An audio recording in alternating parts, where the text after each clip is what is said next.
Salut, c'est Benoît. Aujourd'hui, donc petite sortie au programme dans un créneau météo le plus favorable de la semaine.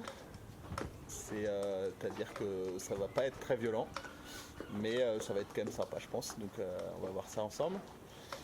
Tout ça pour vous dire que le projet avance, le projet prend fin bientôt parce que dans 40 et quelques jours c'est le départ.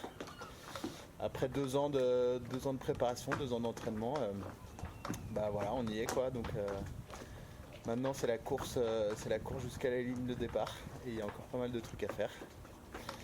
Et puis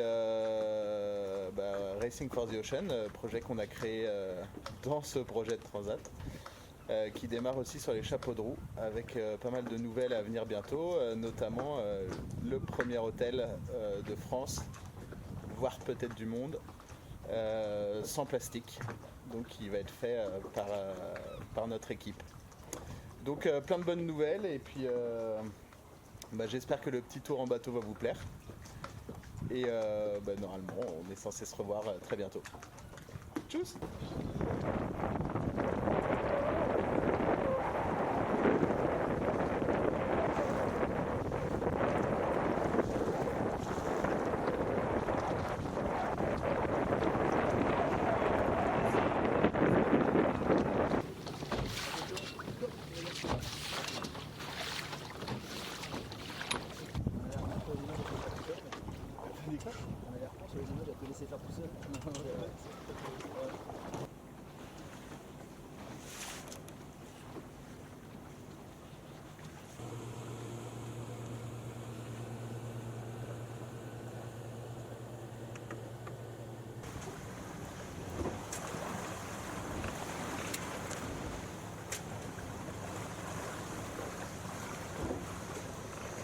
Bon voilà, c'est ici que j'habite pendant toute la transat, c'est-à-dire pendant presque entre 20 et 30 jours, c'est là que je vais passer mon temps quoi. Donc c'est un peu spartiate, hein, mais bon, il y a tout ce qu'il faut. Les chiottes, ça c'est là-dedans que je fais la bouffe. Donc en gros c'est juste de la flotte qu'on fait chauffer. Faut mettre dans des apertisés. Là, je crois que j'en ai. Attends. Hop.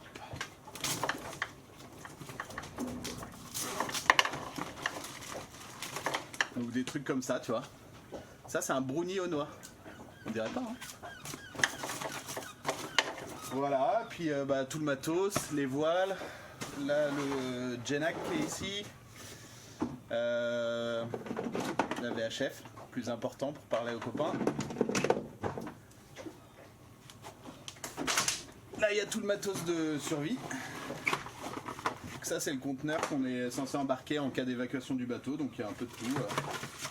Il y a des fusées à main,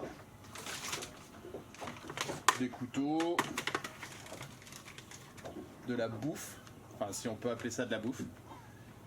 Ça, tu vois, c'est ingrédient graisse céréales. Ça doit pas être brillant à bouffer.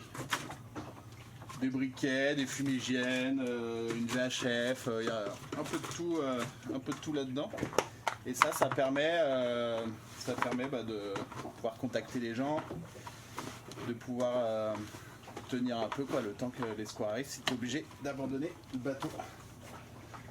Voilà, pas mal de trucs obligatoires.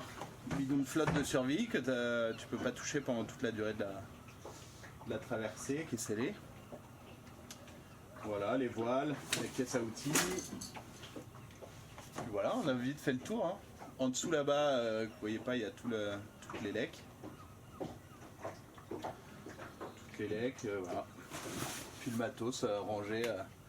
Donc le lit, ça dépend. Ça dépend du vent, ça dépend du bord sur lequel tu es. Généralement, tu essayes de dormir là où tu as besoin de mettre le poids.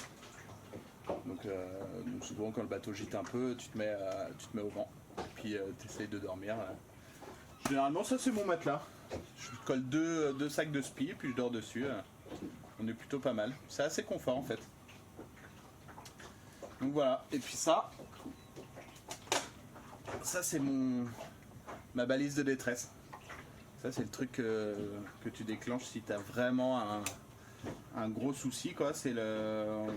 En gros, c'est à peu près notre seul moyen de communication avec la Terre, quoi. Parce que dans notre sport, enfin dans notre classe de bateau, on communique pas avec la Terre pendant toute la durée de la traversée, quoi. Pas de téléphone satellite, pas de contact. Donc voilà, et puis les écrans qui permettent d'avoir les données principales du bateau, vitesse du vent, angle au vent, la route, là, le GPS.